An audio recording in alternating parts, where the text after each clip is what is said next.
Hal lain yang perlu teman-teman perhatikan adalah aspek teknis kemampuan teman-teman untuk berekspresi. Dalam hal ini lebih tepatnya adalah kemampuan berkomunikasi, baik secara lisan maupun tulisan. Setinggi apapun pengetahuan dan keahlian teman-teman, kalau teman-teman tidak mampu menunjukkannya atau mengekspresikannya, adalah menjadi sia-sia.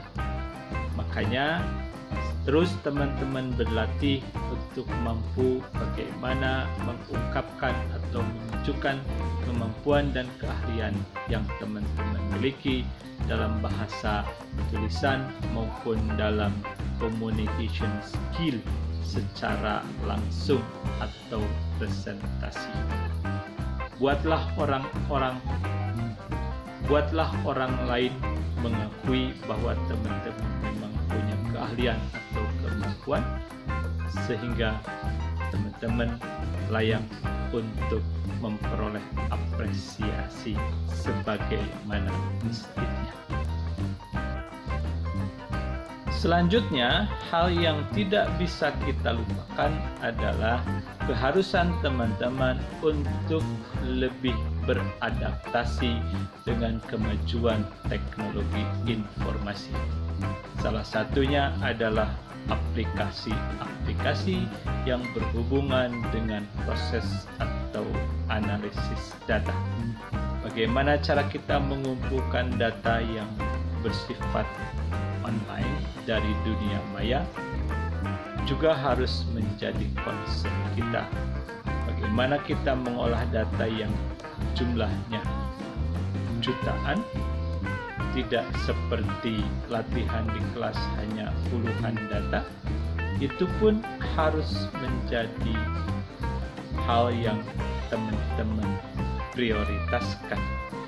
Ingat, dengan wabah COVID-19 ini ada tren bahwa optimalisasi teknologi informasi ataupun aktivitas-aktivitas yang bersifat online itu lebih ke depan dibandingkan dengan aktivitas-aktivitas di lapangan yang bersifat interaksi sesama manusia. Karena satu hal yang harus kita catat dan sekarang lagi dikedepankan adalah physical distancing. Jadi dengan demikian teman-teman sudah mampu beradaptasi dengan istilah-istilah yang saat ini sudah mulai umum dikenal oleh masyarakat seperti big data, kemudian artificial intelligence, dan seterusnya. Itulah teman-teman bagian kedua mengenai beberapa hal yang menjadi catatan saya terkait dari proses pembelajaran yang kita lakukan, tentang apa dan poin-poin apa saja yang sebenarnya harus menjadi concern kita agar dapat kita jadikan apa yang kita peroleh selama pembelajaran yang dilakukan dapat kita manfaatkan secara optimal. Sekarang mari kita diskusikan mengenai teknis evaluasi akhir untuk ketiga mata kuliah yang teman-teman ikuti, yaitu teori permainan, pengantar manajemen, dan tata hitung ongkos. Ingat, acuan evaluasi yang dilakukan adalah tabel statistik video yang saya tunjukkan di awal tadi, baik untuk video-video di mata kuliah pengantar manajemen, yang kedua juga di mata kuliah tata hitung ongkos. Pada prinsipnya adalah silahkan teman-teman evaluasi apa yang muncul, apa yang diperoleh, kira-kira kenapa hal itu bisa terjadi.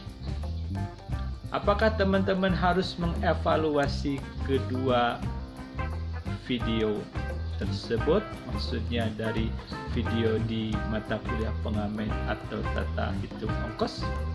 Bebas, silahkan. Tapi kalaupun hanya di satu mata kuliah saja juga tidak apa-apa. Yang lebih penting adalah bagaimana teman-teman bisa menganalisis statistik atau fakta yang muncul berdasarkan ilmu ataupun tambahan pengetahuan yang sudah teman-teman dapatkan selama 1 semester ini. Lalu ada teman-teman mungkin yang bertanya, apakah teori permainan bisa menganalisis video tersebut? Oke. Nah, kalau kita bicara, ada buku namanya Blue Ocean. Ini tentang strategi ataupun tentang bagaimana mensiasati persaingan dalam pasar yang Blue Ocean itu artinya yang masih luas, banyak harapan ataupun banyak kesempatan. Lawannya dalam buku tersebut disebutkan sebagai Red Ocean ataupun pasar yang sudah berdarah-darah, persaingannya sangat tinggi. Nah, kenapa saya berbicara persaingan? Karena kalau kita lihat atau teman-teman perhatikan, satu saja misalnya di mata kuliah pengamen, ketika video tersebut disebarkan oleh masing-masing grup, terlihat bahwa target atau viewersnya begitu banyak, bisa mencapai hampir 3.000 keseluruhan. Tetapi ketika dites dengan menyebarkan satu video bersama-sama, kenapa 8 kelompok tersebut tidak mampu menarik viewer lebih dari 1.000 atau jumlahnya hanya kurang dari 1.000?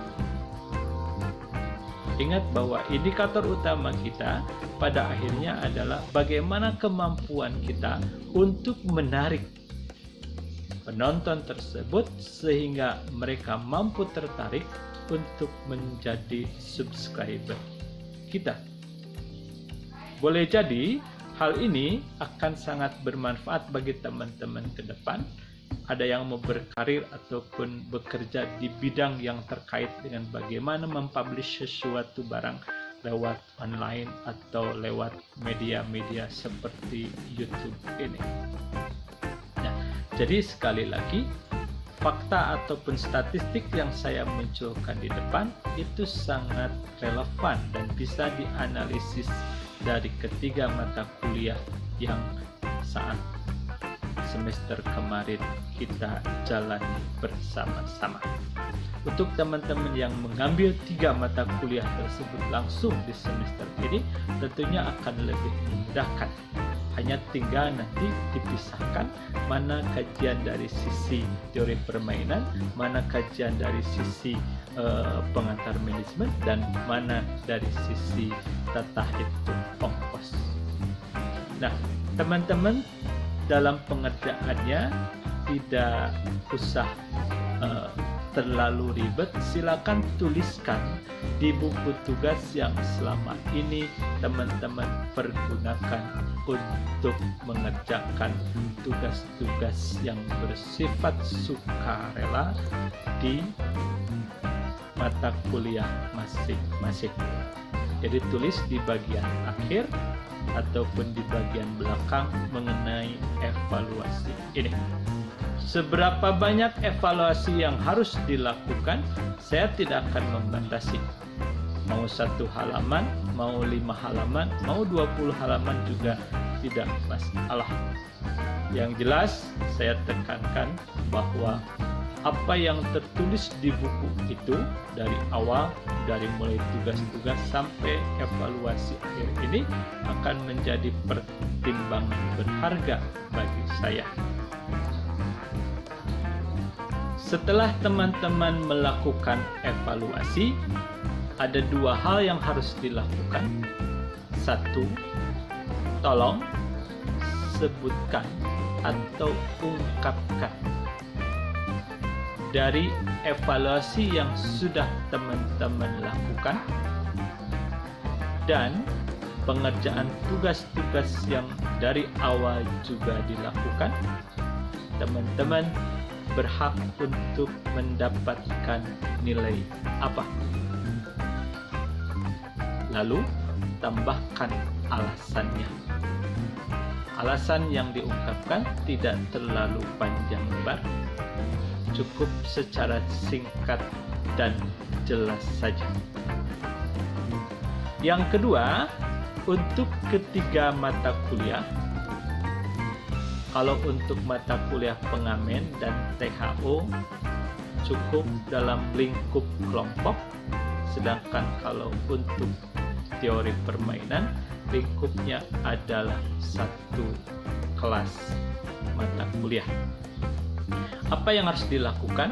Dan sepertinya ini harus dilakukan atau ditulis di lembaran paling akhir supaya lebih mudah saya sobek. Tapi kalaupun mau setelah hasil evaluasi tadi silahkan, tetapi tolong ini dibuat di lembaran ataupun di halaman yang baru sehingga tidak merusak apa yang sudah dikerjakan sebelumnya. Yang pertama, tulis mata kuliah terkait di atas. Yang kedua, tulis nama dan NPM.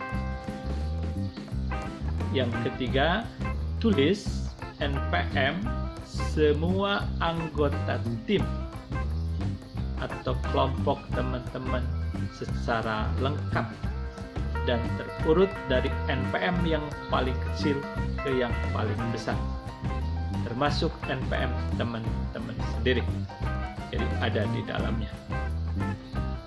Untuk mata kuliah teori permainan, tentunya menulis semua mahasiswa yang mengambil mata kuliah teori permainan pada semester ini.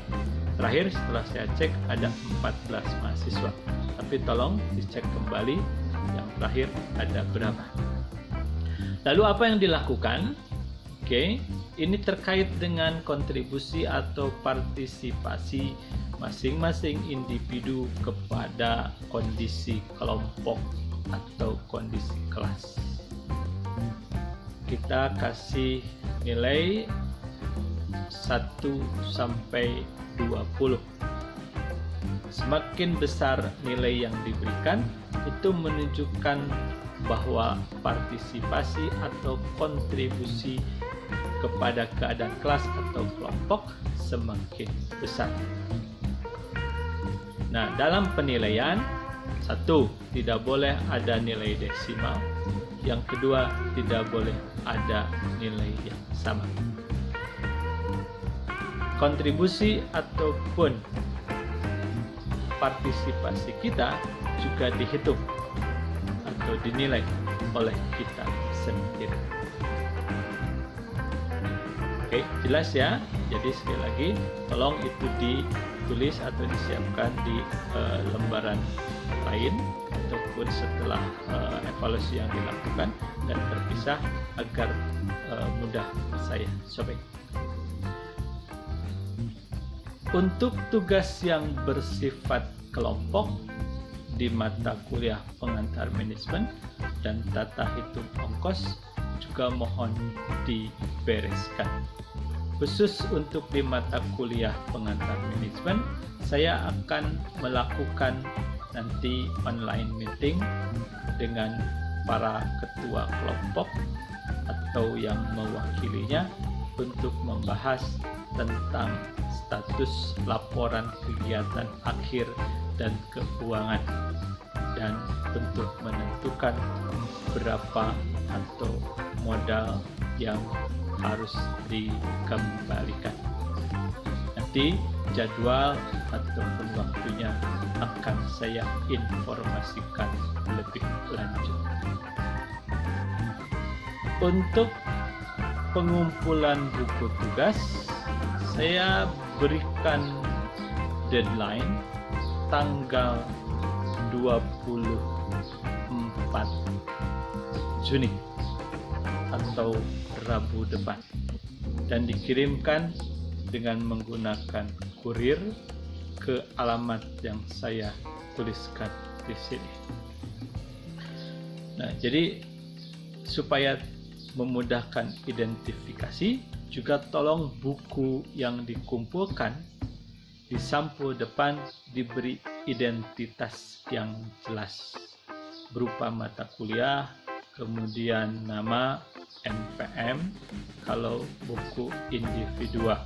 Kalau buku kelompok juga di treatment yang sama, sehingga saya akan mudah mengidentifikasi dan mengelompokkan buku-buku tugas tersebut.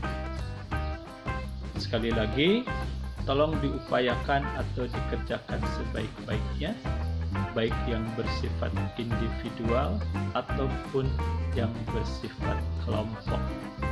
Silakan selama masih bisa diperbaiki kinerjanya, perbaiki sebaik-baiknya.